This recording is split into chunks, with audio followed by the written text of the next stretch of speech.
कल मैंने आपको halo alkane and hello Aries का कंसेप्चुअल क्वेश्चंस बता दिया था कि जो आपके बोर्ड एग्जाम में आ सकता है और उसी से रिलेटेड आपके ऑब्जेक्टिव क्वेश्चंस भी आपके एग्जाम में पूछे जा सकते हैं।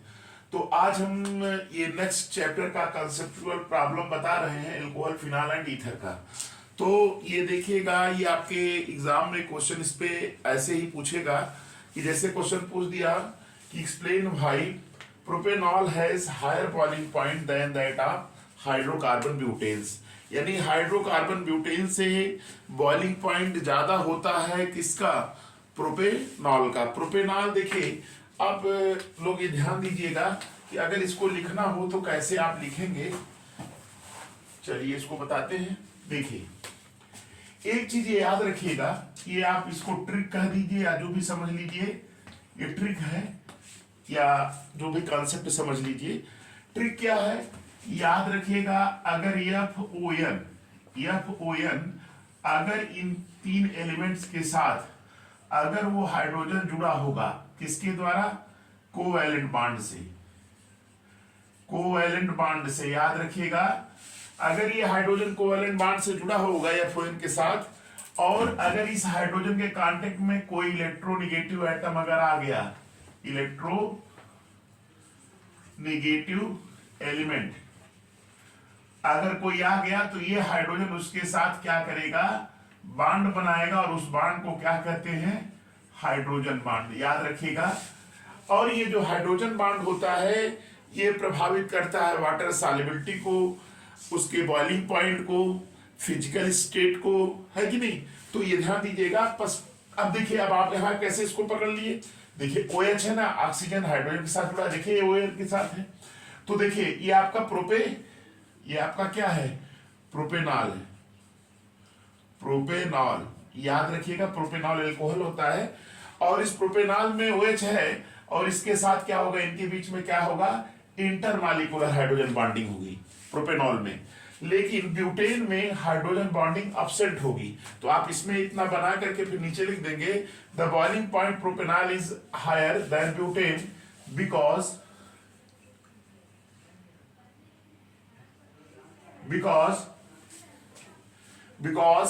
in propanol intermolecular hydrogen bonding present. याद रखिएगा, प्रोपेनॉल में इंटरमॉलिक्यूलर हाइड्रोजन बॉन्डिंग प्रेजेंट है, इसलिए इसका बॉइलिंग पॉइंट क्या है? ज्यादा है, ब्यूटेन का कम है। क्यों? क्योंकि इसमें हाइड्रोजन बॉन्डिंग एब्सेंट है। तो ये पहचानने का तरीका मैंने बता दिया। तो ये आपका ये क्वेश्चन हो गया। ये देखिए, आपका दूसरा कंसेप्चुअल प्रॉब्लम है, explain why alcohols are more soluble in water than hydrocarbons of comparable molecular masses. ये भी क्वेश्चन अच्छा है। तो आपने आपको बताया था कि अगर कोई कंपाउंड्स, कोवैलेंट कंपाउंड्स अगर वो वाटर में सॉल्युबल है तो वहां पे जरूरी है कि कोई रीजन होगा। जैसे अगर वो हाइड्रोजन बॉन्ड बना ले रहा है तो भी वो सॉल्युबल हो जाता है। जनरली आप जानते हैं, क्लास 11 के चैप्टर में आप पढ़े भी होंगे, polar dissolve in polar, non polar dissolve in non polar, like dissolve like, solution में भी था ये।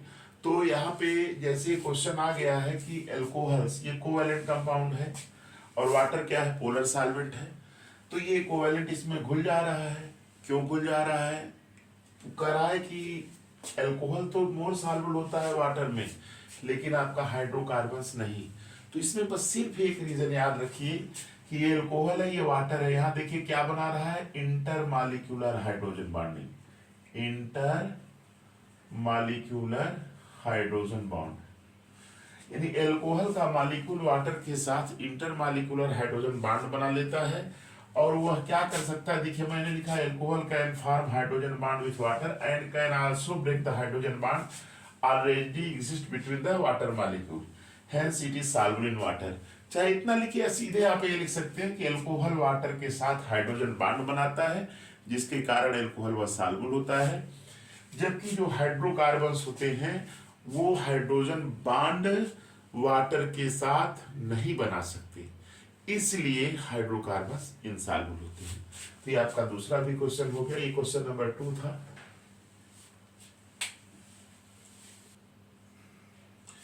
ये देखिए आपका थर्ड कॉन्सेप्चुअल क्वेश्चन है। जैसे ये बहुत पूछा गया है और अक्सर पूछा भी जाता है।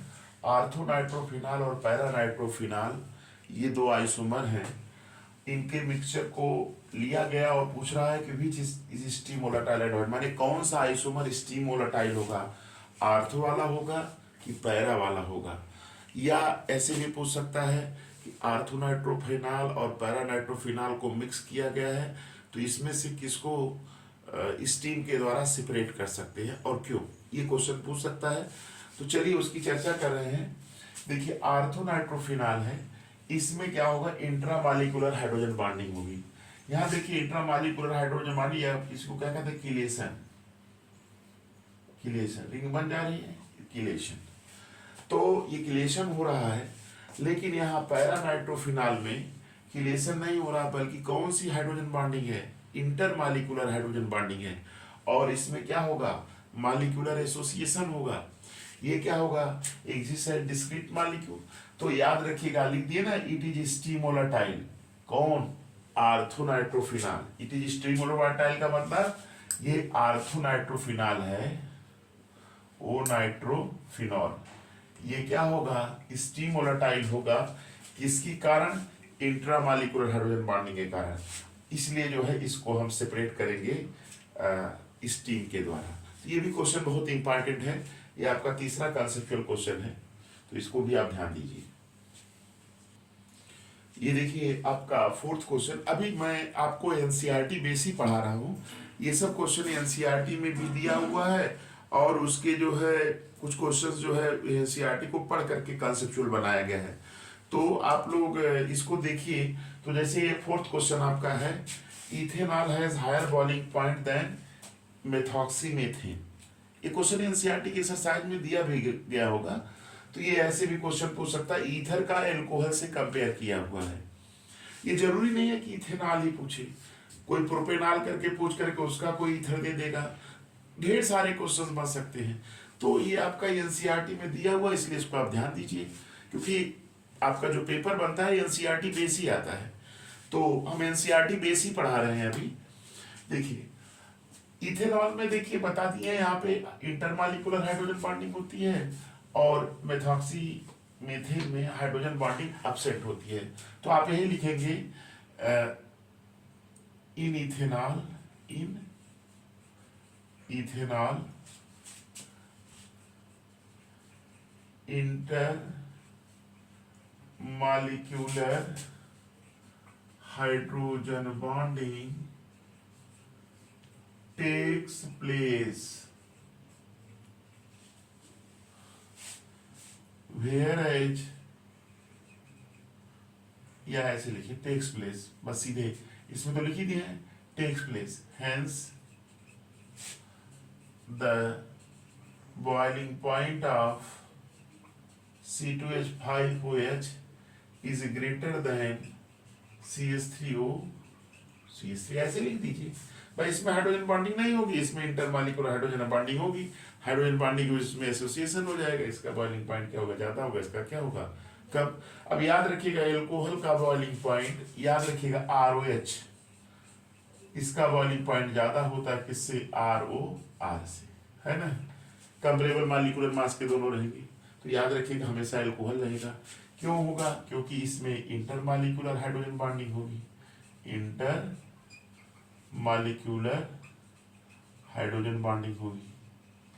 और इसमें क्या होगा, हाइड्रोजन बॉन्ड अपसेंट होगा, ABST का मतलब अपसेंट होगा। ये देखिए आपका फिफ्थ क्वेश्चन है। ये बहुत इंपॉर्टेंट क्वेश्चन है, कई बार आया हुआ है, तो इसको ध्यान दीजिएगा। Phenol is more acidic than alcohol. भाई ये देखिए पहले अल्कोहल में देख लीजिए ROH होता है ना, ROH। देखिए इतना बता रहे इतना ही लिखिएगा, बस ज्यादा नहीं लिखना है, एग्जामिनर खुद ही समझदार है, समझ लेगा। RO माइनस होगा और ये H प्लस हो जाएगा। ये प्रोटॉन दिया H प्लस, भाई दिया, ये एल्कोक्साइड आयन बन गया। क्या बन गया है? Alkoxide ion. और अगर ये जो है इसमें क्या होगा? Resonance not possible. इसमें रिजोनेंस नहीं होगा, एल्कोक्साइड आयंस रिजोनेंस के द्वारा स्टेबलाइज नहीं होगा, इसलिए ये क्या होगा? लेस एसिडिक होगा। लेकिन फिनॉल में क्या होता है? देखिए फिनॉल का बात बता रहे हैं। फिनॉल देखिए आपका क्या है? OH है, ये आपका फिनॉल है। ये क्या है आपका? फिनॉल। अगर इसने प्रोटॉन दिया फिनॉल ने, तो ये बना लेगा फेनॉक्साइड आयन। क्या बनाएगा? Phenoxide ion. देखिए ये बना रहे हैं O, ये निगेटिव रहेगा यहाँ पे, यहाँ लोन पेयर को दर्शाएगा। ये फेनॉक्साइड आयन बन गया, और ये इसने क्या दिया? प्रोटॉन H+ दिया, है ना। अब देखिए ये फेनॉक्साइड आयन जो होता है रिजोनेंस के कारण स्टेबलाइज, जैसे इसके लोन पेयर को इधर करेंगे तो ये वाला इलेक्ट्रॉन इधर शिफ्ट होगा, तो ये आपका बन जाएगा रिजोनेटिंग स्ट्रक्चर। ये देखते जाइए, ये बन गया आपका, ये नेगेटिव आ गया यहाँ पे, ये आपका बन गया। अगर इसको इधर करेंगे तो ये आपका इधर बन जाएगा ऐसे, ये आपका दूसरा रिजोनेटिंग स्ट्रक्चर बन जाएगी। देखिए ये आपको बन जाएगा ये।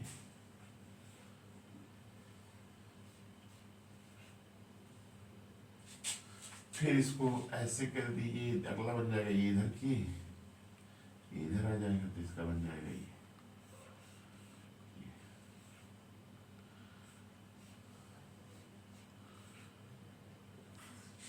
देख रहे हैं?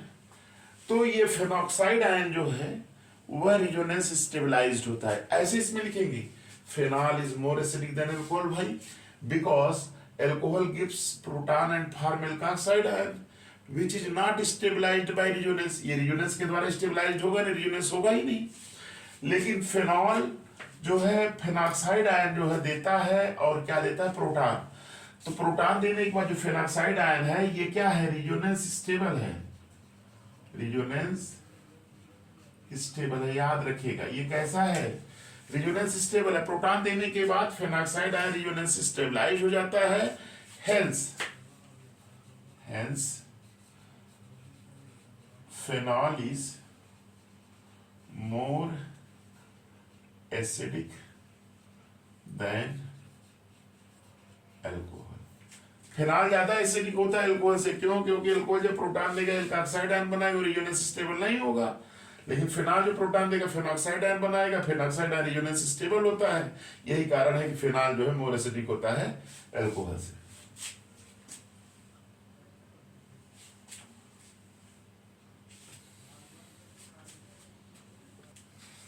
देखिए ये आपका कंसेप्चुअल एनसीईआरटी का जो कंसेप्चुअल का जो लास्ट है आपका क्वेश्चंस, हमारे अनुसार इनमें से आपको कंसेप्चुअल क्वेश्चन अगर आना होगा तो इसी में से आपको मिल जाएंगे।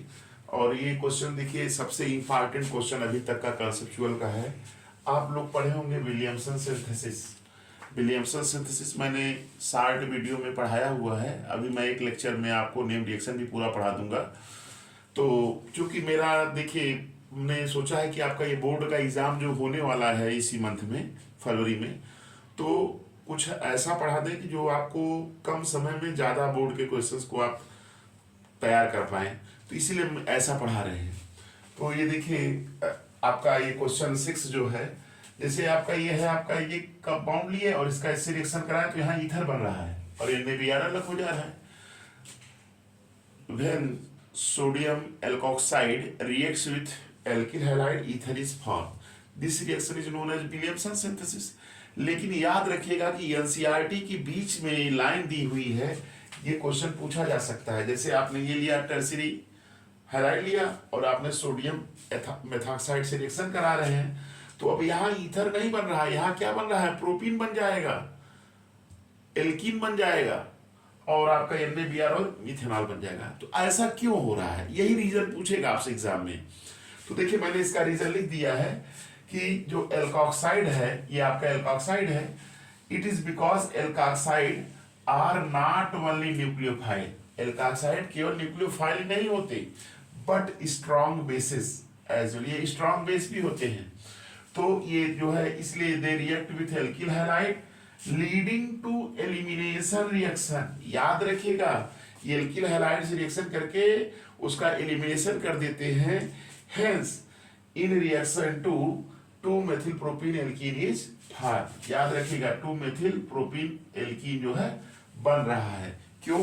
क्योंकि जो एल्काक्साइड है वह क्या कर देता है, एलिमिनेशन रिएक्शन यहाँ कर हो जा रहा है इसका, जिसकी वजह से आपका एल्कीन बन जा रहा है। तो आप केवल इतना लिख देंगे और पूछेगा आपसे ये रिएक्शन। तो इस तरह से आपका एल्कोहल फिनाल ईथर में जो सबसे मोस्ट इंपॉर्टेंट कंसेप्चुअल क्वेश्चंस थे जो बन सकते थे, वो मैंने आपको यहाँ बना के करा दिया। आप लोग सब भी बच्चे जितने हैं जो तैयार इस बार बोर्ड देने वाले हैं, उनसे मेरा रिक्वेस्ट है कि आप लोग मेरे इस लेक्चर को जो कंसेप्चुअल प्रॉब्लम करके मैंने दिया है आपके समक्ष प्रस्तुत कर रहा हूँ, इसको आप लोग देखिए और आप अपने फ्रेंड्स के साथ इसको शेयर भी करिए, आप लाइक भी करिए और सब्सक्राइब भी करिए। थैंक्स।